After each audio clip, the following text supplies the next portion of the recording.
Oi, gente, tudo bem? Bom dia! Nós estamos aí chegando na nossa aula de número 29, a penúltima aula do nosso extensivo, que tem como título Século XXI, Estados Unidos, China e Rússia nesse século XXI. Com certeza esses três países, Estados Unidos, China e Rússia, são talvez os três mais influentes países do nosso mundo atual, não é verdade? Então vamos entender o que está acontecendo na política desses três países nesse século XXI. Lembrando que o século XXI começa em 2001 e ele vai terminar lá no ano de 2100. Eu não vou ver o século XXI totalmente, terminar. Talvez você. Talvez, por que não é verdade? Então, só temos 2 décadas aí de século XXI. Vamos começar falando de Estados Unidos da América. No ano de 2001, nós temos aí o atentado de 11 de setembro. Eu já expliquei aqui para vocês em outra oportunidade como foi o atentado de 11 de setembro, as consequências que ele trouxe, ok. Então, na história dos Estados Unidos, certo, o século XXI já começa de uma maneira não muito boa, Na história dos Estados Unidos já começa de uma maneira não muito feliz. E aquele atentado de 11 de setembro, segundo as investigações do FBI, quem estava por trás era uma organização terrorista chamada de Al-Qaeda. E quem estava por trás da Al-Qaeda, um líder terrorista chamado Osama Bin Laden. Lembrando que Osama Bin Laden um dia foi aliado dos Estados Unidos lá na década de 1980, quando os Estados Unidos se aliou ao Talibã, quando os Estados Unidos se aliou à Al-Qaeda nos anos 80 na guerra contra a Rússia.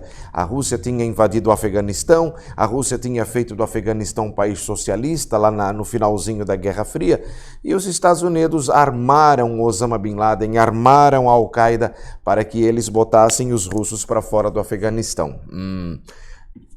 No começo do século XXI, essa Al-Qaeda poderosa, armada, acaba usando essas suas armas, usando todo seu poder, essa sua força contra o próprio Estados Unidos da América, Então, nós temos aí esse atentado que faz do século XXI começar de uma maneira bem triste, Caça a Al-Qaeda.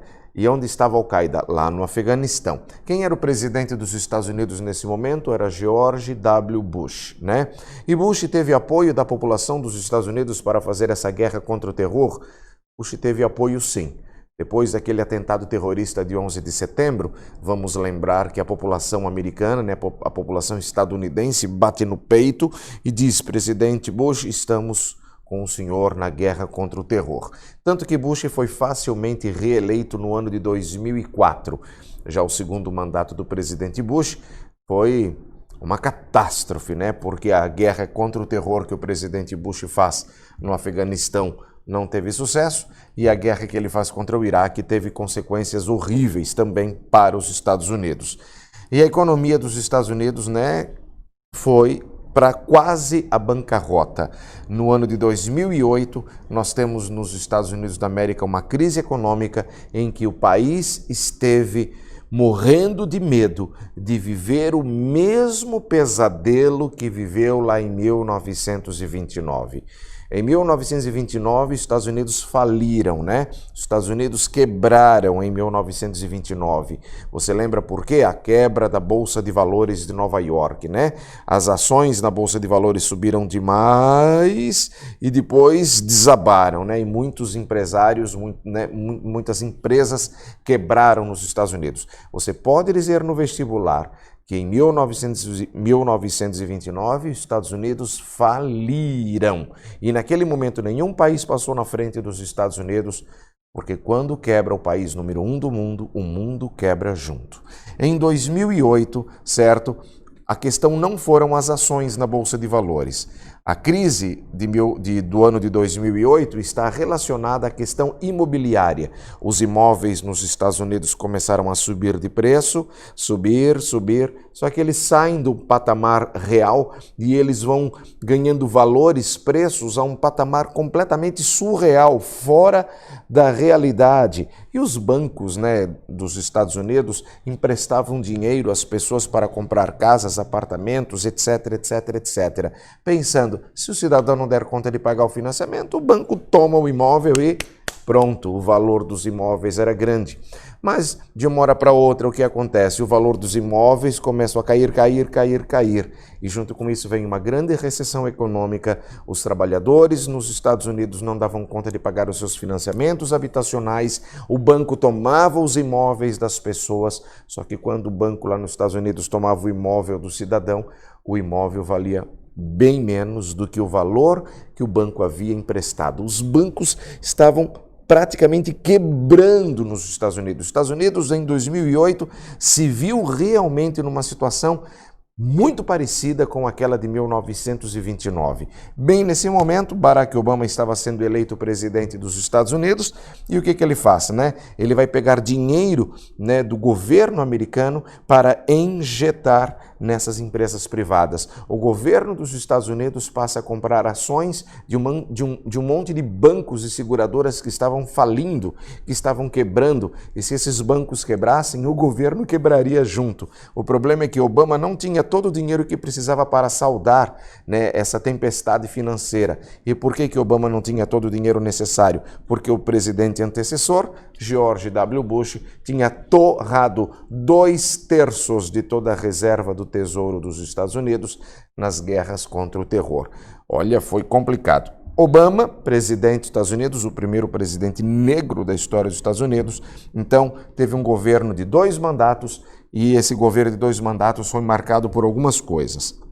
Ele consegue fazer com que os Estados Unidos saíssem dessa crise, não foi fácil, né? O primeiro mandato todo foi na tentativa de ajuste de contas aqui, ali, para fazer com que os Estados Unidos saíssem dessa crise.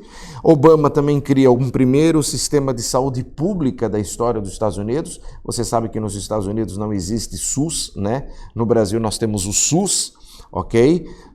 E o SUS no Brasil, apesar de não funcionar como a gente acha que ele deveria, ele existe. O cidadão pobre está doente, vai para a fila do SUS, não é verdade? E ele demora para ser atendido, mas ele é atendido, certo?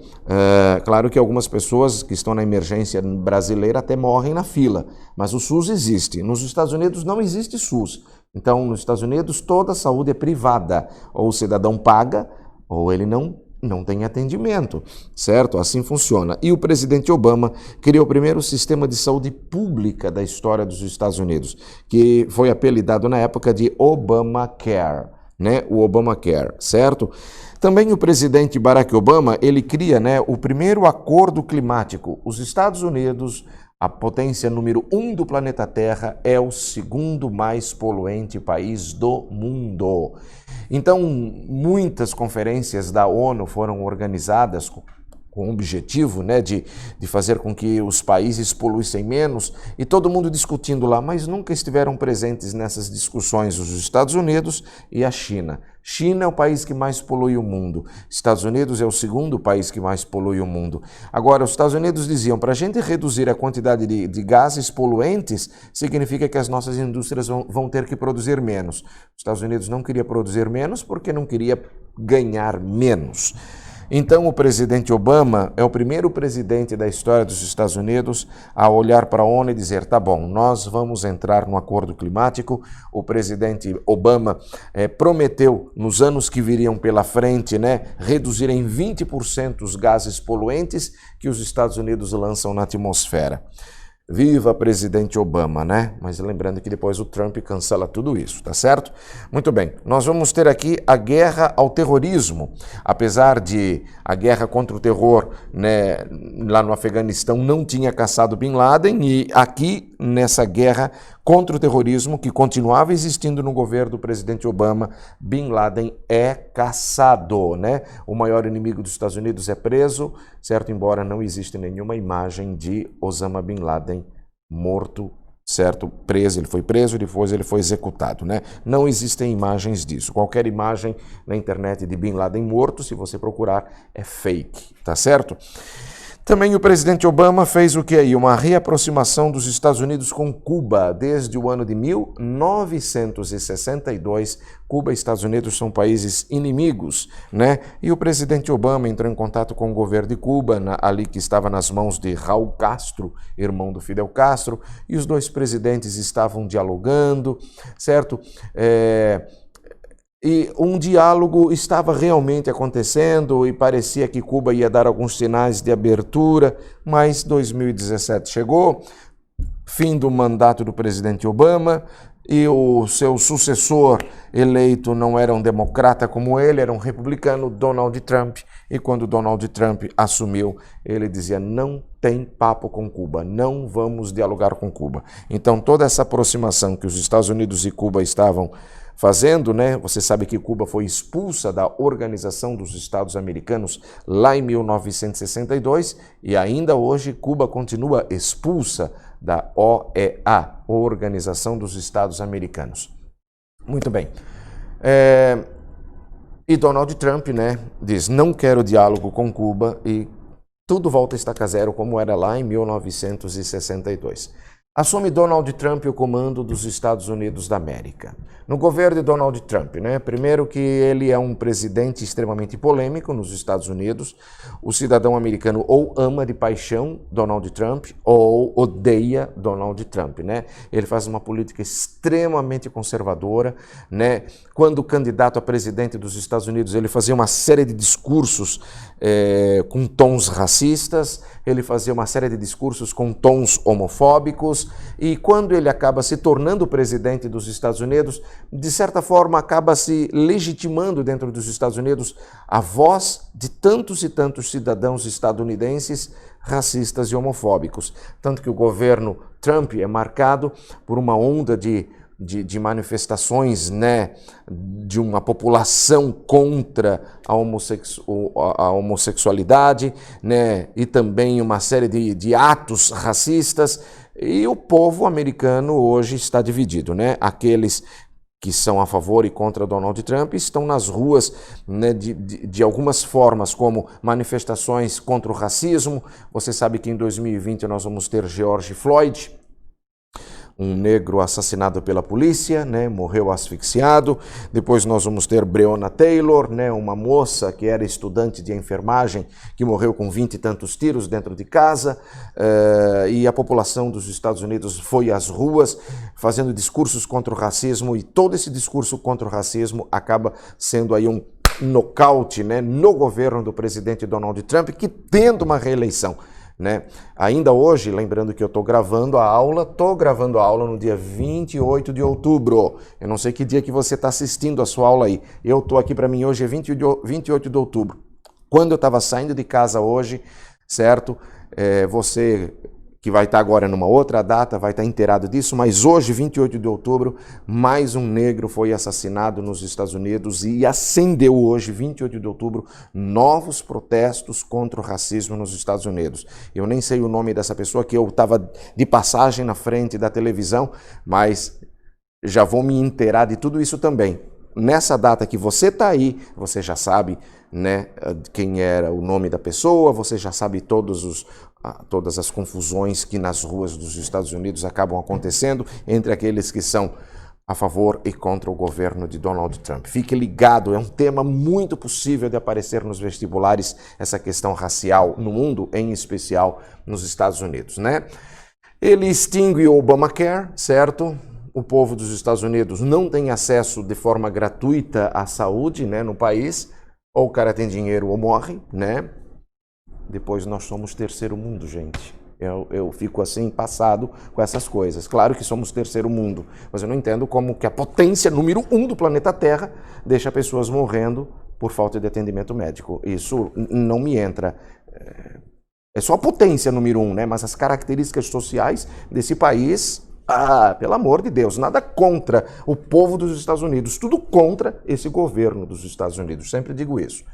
Política protecionista, Trump fecha as portas dos Estados Unidos a novos acordos comerciais no mundo, e ele diz: vamos priorizar a economia aqui interna. Então o comerciante dentro dos Estados Unidos nunca ganhou tanto dinheiro quanto no governo Trump. A economia interna dos Estados Unidos cresce, mas o problema é que essa economia é interna. O dia que essa economia interna tiver dificuldades de andar e os Estados Unidos precisam de acordos internacionais, vai ter dificuldade, porque fechou as portas para muitos países, como foi o caso do próprio Brasil. Bolsonaro, quando foi eleito presidente do Brasil, se aproximou de Trump, tentando uma série de acordos, e levou um na porta fechada do Brasil nos Estados Unidos. Bolsonaro acaba indo para a China. E é aí que a China está se aproveitando. A China está nadando de braçadas na política econômica do mundo, enquanto que os Estados Unidos se fecha para a política do mundo, tá certo?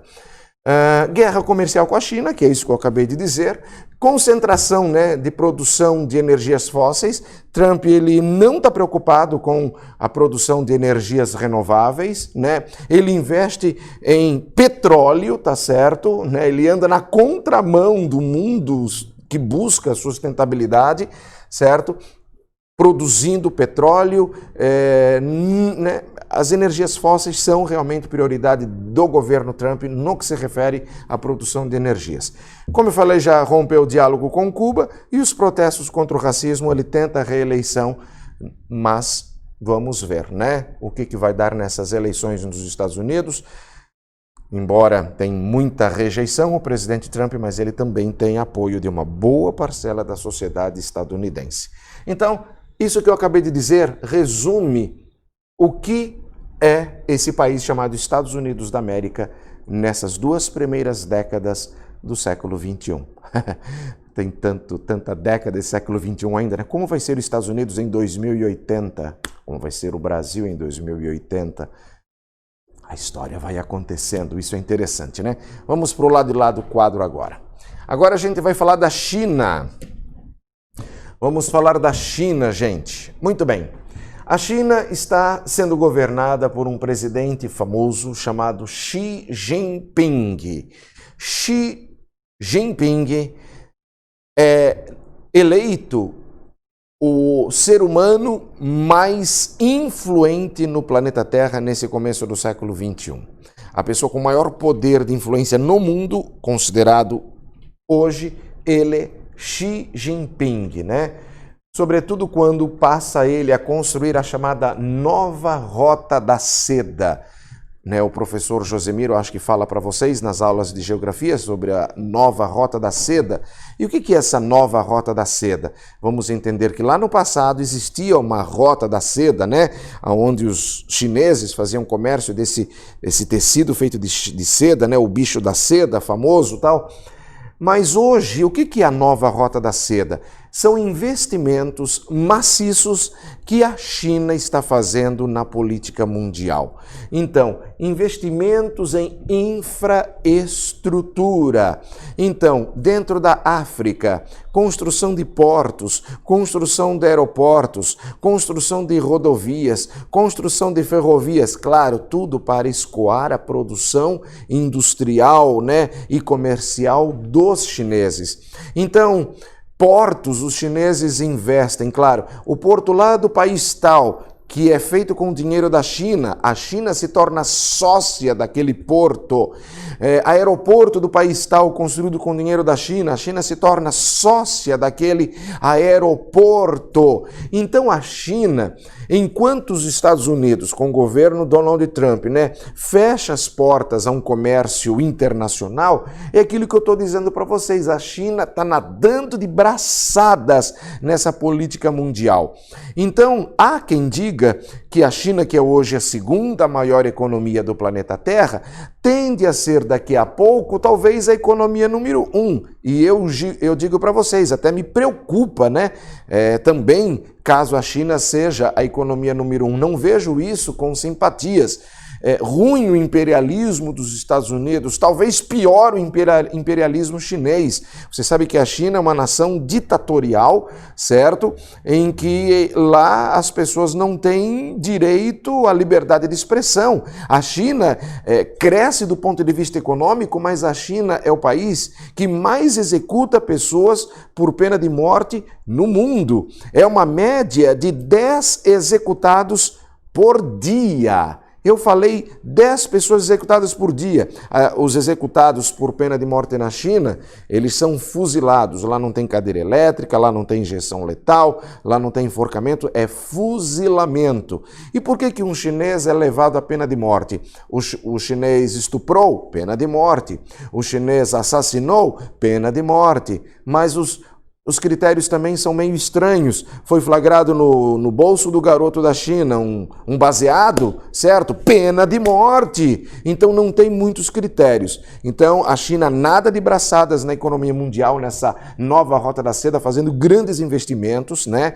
Tudo que a gente vai aí no comércio comprar, volta e meia a gente pega lá uma blusa, tá lá etiquetinha made in China, certo? A gente compra um aparelhinho lá, né, eletroeletrônico, certo? Um cabo USB made in China, certo? Calçados made in China, e o mundo quer investir dentro da China. E por quê? Porque a mão de obra lá é muito barata, né? A empresa do Brasil pensa, vamos produzir no Brasil? Não, vamos montar uma fábrica dentro da China.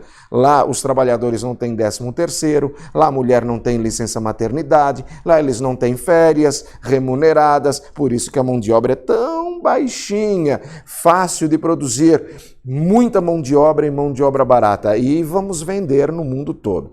Então, uma empresa que se instala dentro da China, certo? A China quer participação nos lucros. Uma empresa que está lá dentro da China, parte dessa empresa é do governo da China e a outra parte é da empresa que investiu lá dentro, certo? O mundo capitalista investe demais dentro da China. Se a gente pensasse com responsabilidade, a gente não compraria os produtos chineses também. E por que não? Porque tem milhões ou bilhões, né, de chineses numa situação de semi-escravidão para que você receba o produto com preço bem menor, né?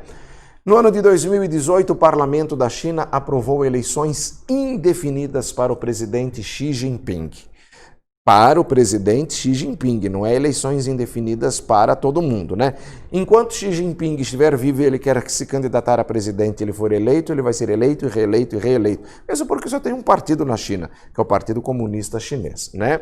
Desde o ano de 2010, a China é a maior parceira comercial do nosso Brasil, e não mais os Estados Unidos. Já foram os Estados Unidos, né? Como eu disse, o Bolsonaro tentou, no começo do seu governo, fazer uma parceria com os Estados Unidos, Bolsonaro que bate tanto de frente com a China, dizendo comunistas, comunistas, né? O Bolsonaro não fala assim, e ele diz, vamos fazer comércio com os Estados Unidos, né?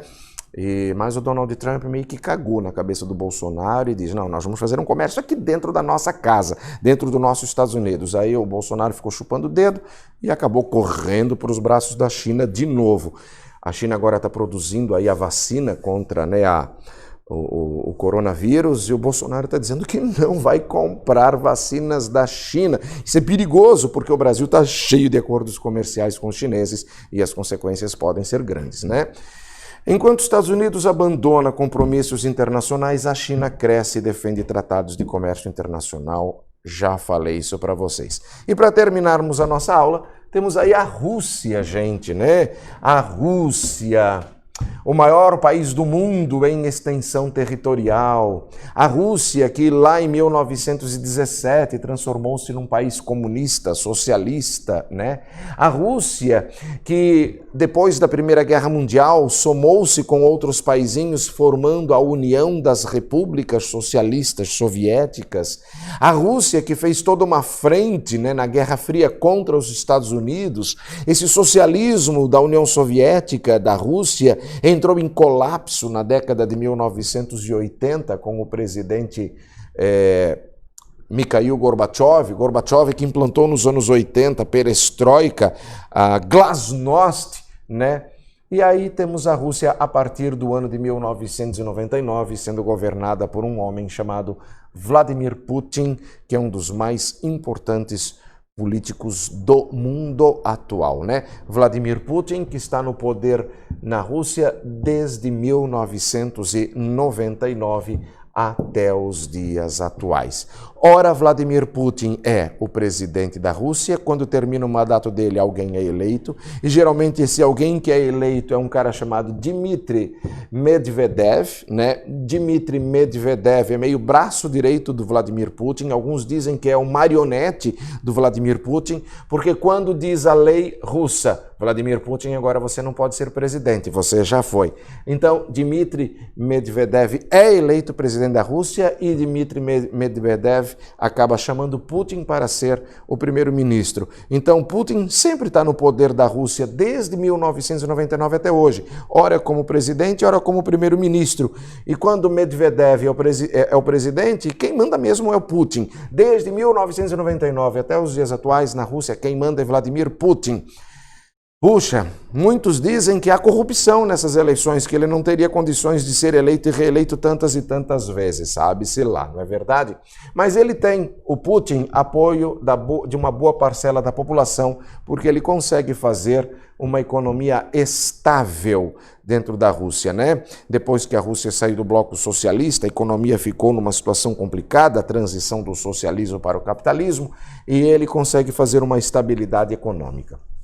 A Rússia é uma nação que faz parte do Conselho de Segurança da ONU, a Rússia manda dentro da ONU também, tem uma grande voz ativa, né? Acho que a Rússia hoje tem mais voz ativa dentro da ONU do que o próprio Estados Unidos, e algumas situações aparecem aí, né? Algumas discussões, né, que a Rússia mantém nessas questões internacionais.